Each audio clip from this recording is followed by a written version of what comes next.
Hello, ladies and gentlemen, you're watching Dzair News Live, and welcome to this English news edition coming up in the next 25 minutes. World leaders, senior religious figures, and top officials have reacted to Friday's Paris attacks, the deadliest violence to strike France since World War II. Plus,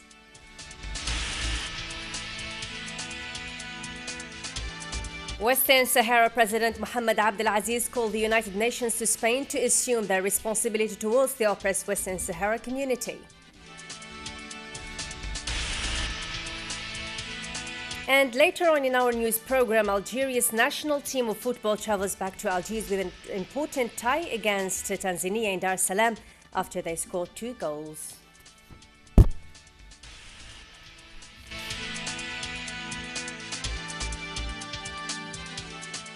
Welcome again, ladies and gentlemen. And first in our top stories, after the heinous attacks that hit the French capital Paris yesterday evening at the stadium, causing the death of more than 128 people and 250 injuries, French President François Hollande condemned the horrific attacks this morning, revealing the nationality of one of the attackers to be French. Interior Ministry sealed off the entire attack zone, promising to identify the criminals. Siham Saudi reports.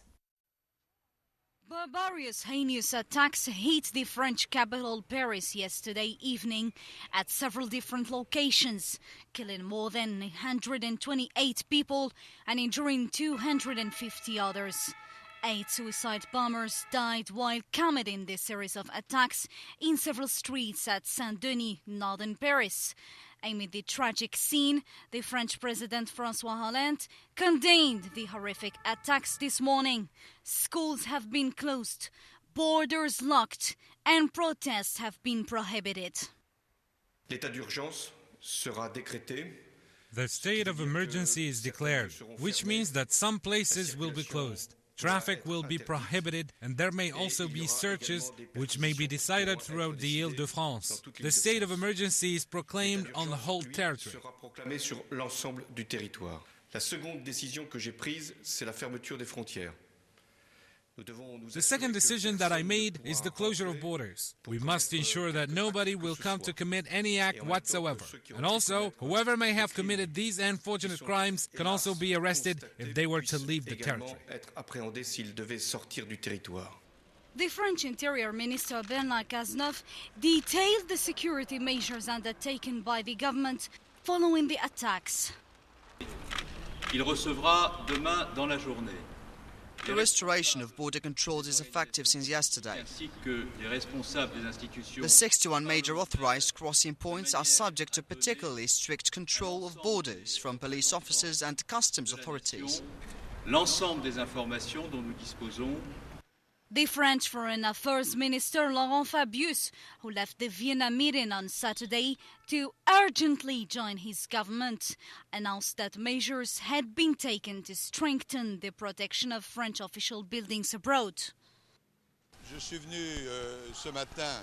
I've taken steps internationally for the protection of our embassies, consulates, cultural institutions and schools. French security officials say ISIS terrorist groups claimed Saturday's attacks in statement posted online in French and English.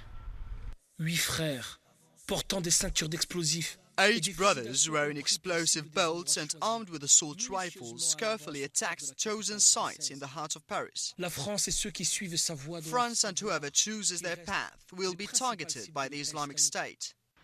Another source says that one of the terrorists holds a French nationality from southern France and that he helped ISIS conduct the operation, but the investigation is still ongoing. More than 1,700 soldiers have been deployed to circle the French capital. The French authorities declared that airports remain open, but in very strict surveillance. This tragedy occurred only 20 days before the crucial climate change international conference that will be held in Paris. World leaders, senior religious figures and top officials have reacted to Friday's attacks in and around Paris, which killed more than 120 people in the deadliest violence to strike France since World War II. Hence, Minaras. World leaders sent their prayers and condolences and offered their support to the French people, condemning the deadliest massacre yet in the country, where hundreds of people were killed in multiple shootings and suicide bombings at the capital, Paris, on Friday evening. Thank you very much. U.S. President Barack Obama has paid his condolences to the people of Paris, calling the violence an attack on all of humanity. We have been in contact with French officials to communicate our deepest condolences to the families of those who've been killed, to offer our prayers and thoughts to those who've been wounded. We have offered our full support to them. Prime Minister David Cameron said he was shocked by the unfolding atrocity in Paris and vowed the UK will do whatever it can to help. German Chancellor Angela Merkel said she was deeply appalled at the news and images that are reaching us from Paris and that the attackers hate freedom. She convened on Saturday a ministerial crisis meeting after the attacks in Paris and promised to do everything to help France in the fight against terrorism. The head of European diplomacy, Federica Mogherini, estimated Saturday that the attacks that have bloodied the French capital in the night gave a new meaning to the international meeting on Syria, which opened in the morning in Vienna. Iranian Foreign Minister Mohammad Javad Zarif, on his part, condemned the attacks in France and said that terrorism and extremism are an international threat and international cooperation is much needed to fight this phenomenon. In a series of tweets, Canadian Prime Minister Justin Trudeau tweeted saying he's shocked and saddened that so many people have been killed and injured in violent attacks in Paris, adding that Canada stands with France. Australian Prime Minister Malcolm Turnbull also tweeted saying Australia's thoughts, prayers and resolute solidarity with people of France as they respond to brutal terrorist attacks in Paris. Joined by both Spanish and Italian prime ministers, Mexican President Enrique Peña Nieto said that Mexicans express their solidarity with the people of France and their heartfelt condolences to the families of those who lost their lives. The Vatican condemned the Paris attacks in the most radical ways, stating that this is an attack on peace for all humanity, and it requires a decisive supporting response on the part of all of us as we encounter the spread of the homicidal hatred in all of its forms. Always with the same context, though, as of this morning, no group had publicly taken responsibility for the attacks. Muslims around the world took to social media to condemn the perpetrators and defend Islam as a faith of non-violence. So did so many Arab and Muslim leaders, for all know there could be a backlash, largely driven by confusion and anxiety against the 1.5 billion Muslims, as if their religion was enough evidence to put them under the IS banner, and as if their worship meant they also supported the IS commitment to butchery. Karim Fazakri.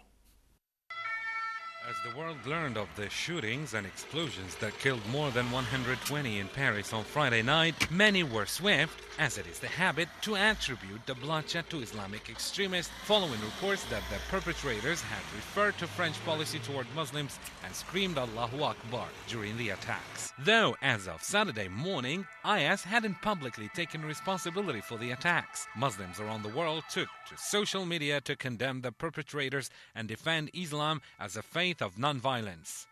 Hamdullah Lahiri tweeted, "Terrorism has no religion." And the American Muslim Kate, who tweeted, "I apologize for the terrorist attacks in Paris. That is not Islam. Islam is peace," got answers from atheists saying, "I'm a Canadian atheist and I'm sorry you had to apologize." Many others cited the Quran to prove their point. "Whosoever kills an innocent human being, it shall be as if he has killed all mankind." Other YouTubers expressed their opinions and showed their anger over the unfortunate incident. You know, at the end of the day, nobody wants innocent people dying. You know, this is something that I am against and that every Muslim should be against. But how can we condemn? You know, there will be many Muslims who would be outraged by this. But when Muslims are getting killed, it's like, you know, well, that's just the norm. And they don't say anything about it. That by now people do realize that these people are not Muslim. They don't represent Islam because they're not. They don't represent what we believe in. these so-called jihadists or fundamentalists, they only represent themselves. And I just wanted to extend my deepest condolences to the French people. Several Muslim religious and political leaders from different Arab and Muslim states officially denounced the attacks. All of them labeled it as a heinous crime against all humanity. Turkish Prime Minister Ahmet Davutoglu reminds Paris of Turkish solidarity with the French people and its determination to continue the fight against terrorism. Syrian President Bashar al-Assad, when receiving a French delegation, stated that the French policy in the Middle East has contributed to the expansion of terrorism in response to attacks claimed by the Islamic State group, and that it was a proof that terrorism has neither a country nor a religion. And this is just in. We just learned that among the victims of Paris attacks include an Algerian student in France and a binational Algerian-French woman. And for more details about this matter, we are joined on the phone by Nisrine Bouguerra, an analyst from France. Nisrine, could you tell us, please, more about the latest developments on the ground and how is the atmosphere in Paris so far? Hello, the situation here in France is very turbulent. Friday the 13th has been a very unfortunate day, and these acts have been described as the most violent and bloodiest terrorist attacks in French modern history. Yesterday night, major attacks took place, coordinated shootings, explosions, suicide bombings and mass hostage-taking, killing at least 128 and leaving 200 injured, 90 of them seriously. One attack was at the Bataclan, a popular concert venue where the California rock group Evil of Death Metal was performing. The concert hall is just a few hundred meters from the former offices of the weekly Charlie Hebdo. There, 4 gunmen killed on-site shot at least 80 young people attending the concert. Ultimately, heavily armed policemen launched an assault on the building, and dozens of shocked survivors were rescued. Another attack was at a Cambodian restaurant where a gunman opened fire with a Kalashnikov, killing at least 14 people who were sitting at the outdoor terrace. 2 other explosions were heard near the Stade de France in the northern suburb of Saint-Denis, where the France-Germany friendly soccer match was being played. Now, the match continued until the end, but panic broke out in the crowd as rumors of the attack spread. The French President François Hollande and the German Foreign Minister Frank-Walter Steinmeier were watching the match. They were soon rushed back for security reasons. The public, on the other hand, was held until 1:30 a.m. in the morning, then was evacuated slowly. However, the German national football team spent the night within the stadium. Yet, there were other 3 restaurants and a shopping center which were also targeted in the shooting attacks. President François Hollande addressed his nation yesterday and called the attacks an act of war against France. He announced a 3-day national mourning, declared the state of emergency, and also took an extreme step of closing the borders. Now, talking about today, security is very tight, not only across the capital, but also across the entire country. In Paris, about 1,500 army soldiers were deployed. There is an extreme tension, especially in the 10th and 11th districts where the attacks took place yesterday. People have been evacuated from there. Almost everything is shut today, even transportation services, including the metro. On the other hand, sports competitions are cancelled, manifestations and public assemblies are forbidden until the 19th of November. Residents were asked to stay indoors as attackers could still be on the loose. However, we can see that dozens of people are queuing in front of hospitals to donate blood. In terms of the investigations, police are still working on that. Initially, they declared 8 assailants dead, 7 of whom had blown themselves up with explosive belts at various locations, while 1 had been shot dead by the police yesterday.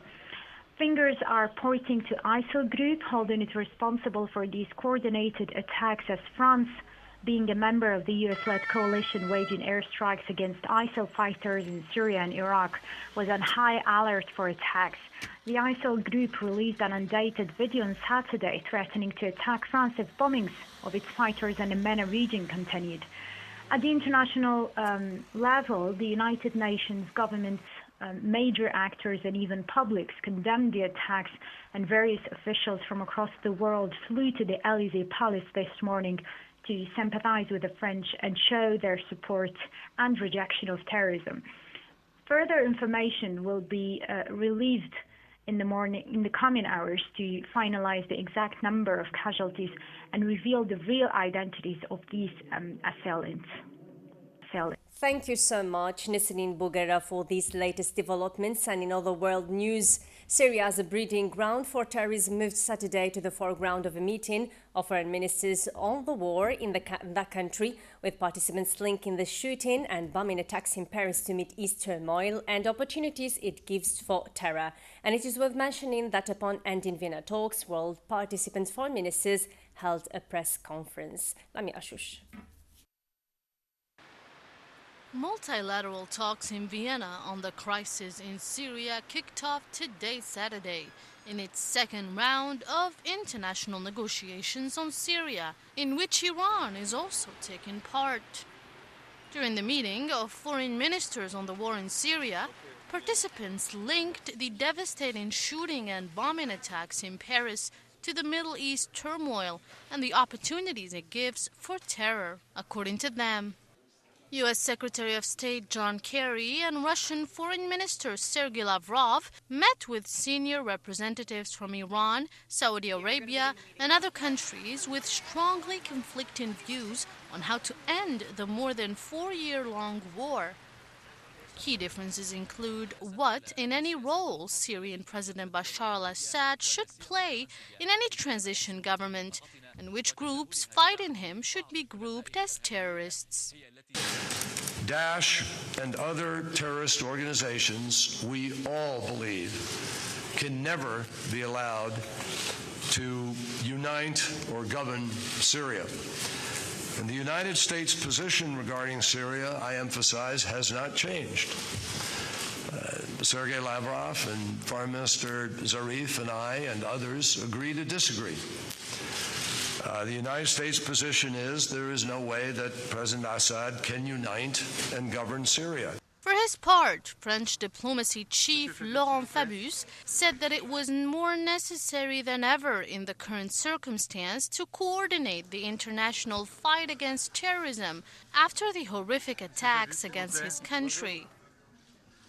One of the topics of the meeting in Vienna is precisely to see concretely how international coordination in the fight against the so-called IS group can be reinforced. United Nations Special Envoy for Syria, Staffan de Mistura, has told reporters that the meeting is important, but that he does not expect breakthroughs on the Syrian file. More than 250,000 people have been killed in the Syrian war. 11 million have been uprooted from their homes. Europe and Syria's neighbors, meanwhile, are struggling to cope with the worst migrant crisis since World War II.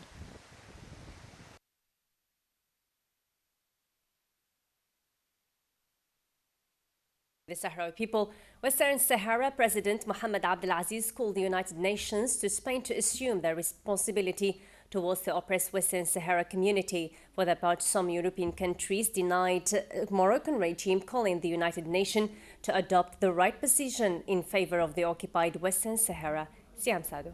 During the latest International European Conference gathering in its 40th session in solidarity with the Sahrawi people, Sahrawi President Mohammed Abdelaziz pressurized the United Nations for Spain to assume its responsibility of defending freedom, justice, dignity, humanity and the values of peace in support of an oppressed community, subjected to colonialization, occupation, exile and genocide.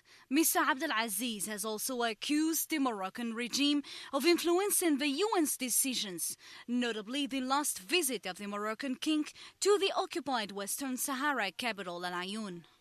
إن صمود الشعب الصحراوي لأزيد من 40 عاما لن تزعزعه. It has been 40 years of struggle.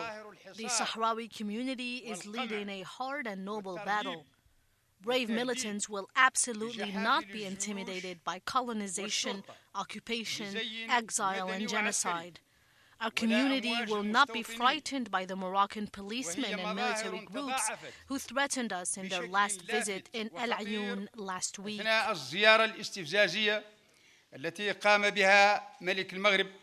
This conference is considered to be the most important one because it has included the alliance of several European countries supporting the Western Sahara oppressed community and condemning the Moroccan regime. In fact, some European countries have called the UN to adopt a spiky decision in favor of the Sahrawi colonized community. Le Maroc, aujourd'hui, s'il occupe le Sahara occidental. If Morocco today occupies Western Sahara, it's because of the complicity of Spain. In fact, Spain has approved the agreement signed 40 years ago. We also need France's support because it plays a crucial role.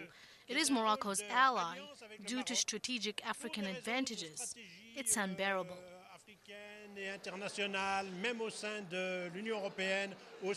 Several European countries have sturdily condemned the current UN position, notably its observing role, calling the United Nations to find concrete solutions to achieve the Western Sahara independence. And for more details about this issue, let's have a listen to Natim Titwa, South African Minister of Art and Culture's point of view about the Sahrawi cause in an exclusive interview with Dzair News Channel. And to point out, Natim Titwa is on an official visit to the Sahrawi Arab Republic as part of his Africa Roadshow. Let's follow. With Western Sahara, we think that we have an obligation as humanity globally, first and foremost. But as South Africa, having gone through this terrible past, we know how it feels to be oppressed, especially when your oppressor is within reach, is your neighbor, is in your country. So we think that the processes of United Nations for the self-determination of the people of Western Sahara should be followed to the letter, should be supported, but the whole world must rally behind the Sahrawi people's cause. Libya, in full political and military crisis, is facing an unprecedented migrants emergency. Hundreds of multinational migrants attempt departure to Europe over 1,500 kilometers of coastline, which is basically impossible to manage by the under-resourced Libyan coast guards. Dzair.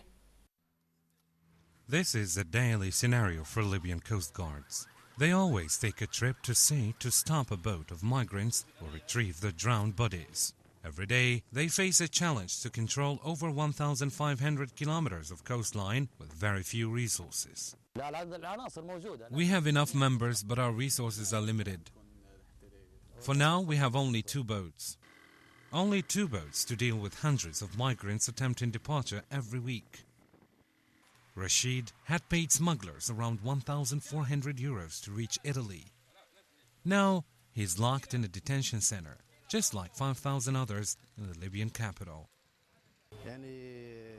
People in Italy called me to inform me they had arrived safe and sound and that we could enter Italy.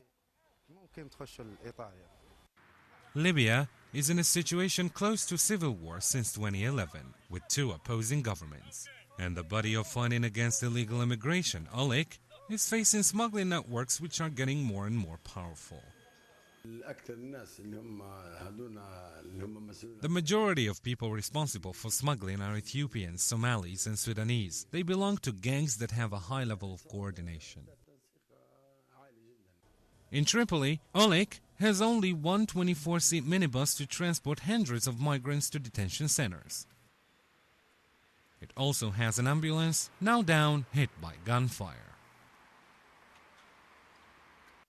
Moving on to health news, the need to raise awareness within society to prevent diabetes is always highlighted by experts who have warned against the high prevalence of the disease in recent years. More than 4 million Algerians have been diagnosed with this disease, affecting 25% of young people. Dzair.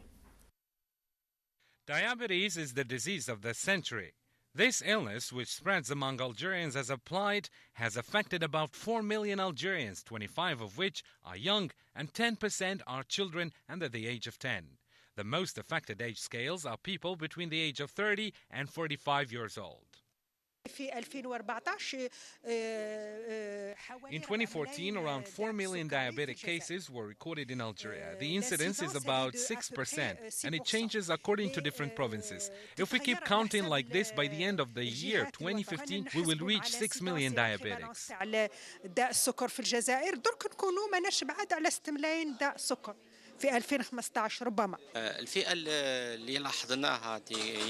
The disease touches most people at the age of 30 to 40 years old. We are expecting to count 355 million cases of diabetic in the year of 2030, which is practically tomorrow. 14 years isn't that far away. This means 1 out of 10 has diabetes. Diabetes is 2 types and can be caused by a lack of insulin due to the destruction of insulin-producing beta cells in the pancreas. Heredity plays an important part in determining who is likely to develop type 1 diabetes, in addition to physical inactivity and obesity, which are strongly associated with the development of type 2 diabetes. Essentiellement, كاين زوج أنواع. Le type 1 dit insulinodépendant. There are essentially 2 types. Type 1 is insulin-dependent and type 2 is non-insulin dependent. They are different. Type 1, the pancreas produces no insulin. In the case, the patient is hungry and thirsty all the time and wakes up a lot during the night to urinate. Type 2, there is insulin, but the body doesn't know how to use it. Specialists and experts stress the importance of awareness for the prevention of this disease, particularly in schools where 1/4 of the students suffer from obesity, a risk factor. Public authorities must strengthen prevention programs alongside medical professionals and associations to ensure earlier treatment. And finally, Algeria's national football team travels back to Algiers with an important tie against Tanzania in Dar es Salaam after they scored 2 goals. Islam Slimani scored the first goal in this 72nd minute and added the equalizer in this 57th in a game that's a humble performance from the Algerian national team. Osama Snossi. 2 goals from Islam Slimani helped Algeria come from behind to draw 2-2 with Tanzania in the first leg of their World Cup qualifier in Dar es Salaam. Earlier, the Taifa Stars had left Algeria stunned by taking a 2-0 lead. Ilyas Magouli put the home side ahead just before half-time, scoring in the 44th minute. Tanzania increased their lead after the break with a goal in the 55th minute through their in-from Tepi Mazembe striker, Mbwana Samata. The home side would dominate in Algeria and had chances to further increase the lead. But Algeria's Islam Slimani prevented his team from falling to a humiliating defeat to a country lying 109 places below them in the FIFA rankings. He brought the North Africans back into the game with a goal in the 72nd minute and made it 2-2 with a second just 3 minutes later. It's worth noting that Algeria will play Tanzania in the second leg next Tuesday at Mustafa Chakar Stadium in Blida, with the Algerian side hoping to benefit from the services of injured Yassin Brahimi, Sofiane Firouli and Riyad Boudebouz, especially amid the controversy over coach Christian Gourcuff's future with the team. The end of our English news edition. Thanks for watching. Bye-bye for now.